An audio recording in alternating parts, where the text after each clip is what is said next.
ছোট দুধপাতিলের মুরলীধর জিপির সংলগ্ন শ্রীনগরের প্রায় 1 কিমি রাস্তা দীর্ঘদিন জর্জরিত থাকায় স্থানীয় বাসিন্দা ও গুরুচরণ বিশ্ববিদ্যালয়ের পড়ুয়া ইন্টার্নরা সোমবার প্রতিবাদ করেন। আরণ্যক ভ্যালি ইন্টার্নশিপে উদ্ভিদবিজ্ঞানের প্র্যাকটিক্যালে অংশ নেওয়া ছাত্রছাত্রীরা প্রতিদিন ভাঙা রাস্তায় চলাচলে বিপাকে পড়ছেন বলে অভিযোগ করেন।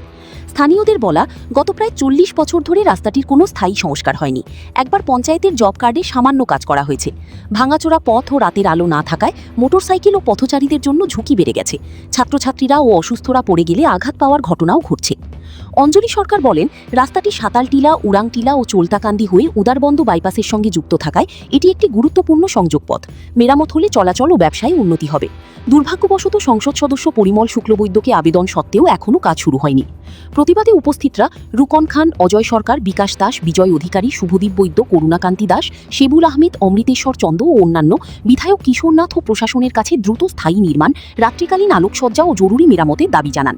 ইউনিভার্সিটির স্টুডেন্ট, আমরা 5th সেমিস্টারের মধ্যে ডিপার্টমেন্ট অফ বটানি আমরা ইন্টার্নশিপ প্রোগ্রাম অর্গানাইজ করা হয়েছে। আমরা ছোট দুধপাতিল এরিয়ার মধ্যে আরণ্যক ভ্যালি করিয়া প্রাইভেট লিমিটেড আমরা এই ইন্টার্নশিপ প্রোগ্রাম করিয়া আমরা আইতে বহুত প্রবলেমর জায়গাটা কিন্তু বালা, কিন্তু রাস্তা একদম মারি লাইছে। আমরা মেইন পয়েন্ট হলো গিয়া প্রশাসনে যদি রাস্তাটা যদি ঠিক করে না, আমরা সব এই জায়গার মধ্যে একটার থেকে একটা স্টুডেন্ট মেয়ে মানুষ, আমরা গ্রুপের মধ্যে ধরি লাইন 14 থেকে 15% হলো মেয়েরা, তারা বহুত প্রবলেমর।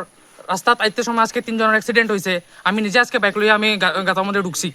আমি প্রশাসনরে ওটা হইতে চাই আর যে রাস্তাটা যত তাড়াতাড়ি পারুন আপনি ওটা ঠিক করুন, কি নাইলে আমরা সবার অসুবিধা হয়। আমরা মাসে মাসে আইতে লাগে, সপ্তাহে সপ্তাহে আইতে লাগে, কি এটা আমরা কোর্সর লগে যোগ করা আছি, মানে প্রোগ্রামটা, ইন্টার্নশিপ প্রোগ্রামটা।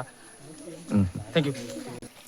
हेलो एवरीवन, मैं मोंदिरा नाथ, मैं जीसी कॉलेज की स्टूडेंट हूँ। यहाँ पे हमारा इंटर्नशिप चल रहा है, तो हमको हफ्ते में आना पड़ता है एक बार। तो इधर का रास्ता बहुत गंदा है, इतना ट्रैवल करते हैं हम लोग, 1 घंटा लगता है हमें आने में। और इतना गंदा रास्ता, यहाँ पे टूटा, यहाँ पे पानी गिर रहा है, टुक टुक कभी भी पलट सकता है, ऐसा एक्सीडेंट टाइप में हो सकता है कभी भी। सो इधर का रास्ता अगर ठीक ना हो तो बहुत प्रॉब्लम होगा इन लोग, मतलब यहाँ के लोग भी बहुत परेशान है इस चीज़ से। तो यहाँ पे ठीक होना चाहिए जल्दी से जल्दी। Thank you.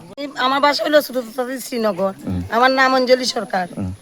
আমরা আজকে থেকে প্রায় 38 বছর হয়ে গেছে আমার এখানে আওয়ায়, কিন্তু একবার জব কার্ডের কাজ হয়েছে, আর শুনছে তো আমরা এখানে এই রাস্তার কোনো কাজ হয়েছে না। আমরা অনেক এমএলএর কাছে আমরা অনেক রকমের কাগজপত্র আমরা দেওয়া হয়েছে। এই রাস্তা আমরা শ্রীনগর থেকে গিয়া উরাংটিল্লা, সাতাল বস্তি থেকে উরাংটিল্লা থেকে চলতাকান্দি থেকে গিয়া আমরা উদারবন গিয়া এই রাস্তা গিয়া লাগছে। আবার প্লাস আবার শিলচারা, উদারবন থেকে গিয়া আবার গুড়িয়া শিলচারাও যাইব, কলার তলইয়াও যাওয়া যাইব। এই রাস্তা পাই গেছে আজকে অনেক বছর হয়েছে। আমরা এই রাস্তা লাগে অনেক রকমের কথাবার্তা কইছি। এই তোমার গতবার আমরা পরিমল শুক্লবৈদ্যর কাছে আমরা একটা কাগজ লেখিয়া আমরা পাঠাইছি, প্রায় 300 মানুষের সিগনেচার দিয়া, প্লাস আমরা লগে সহযোগিতা করছেন আমরা স্কুলের মাস্টারও কলে। তো আমরা আর এই রাস্তার কিচ্ছু কোনো কমপ্লেন করতে, মানে রাস্তাটা কিচ্ছু করাইতে পারছি না। কত সেদিন একবার মিটিং করলাম, করিয়া কইলো তো আমরা কোনো এমএলএ নাই, আমরা কোনো মানে গড়ের খুঁটি নাই, এর লেগে আমরা রাস্তাঘাট গণ না। তাই আমরা এইভাবেই আসি। আর আমরা তো এখানে নাগরিক, আমরা কিন্তু আমরা বুটও তো দেওয়া যাই, যে আমরা বুট উটও দেই না, কিচ্ছু না। তে আমরা কিভাবে বাঁচতাম? আমরা রাস্তার অবস্থা সরকারে ওইটা দেখিয়া দেখা।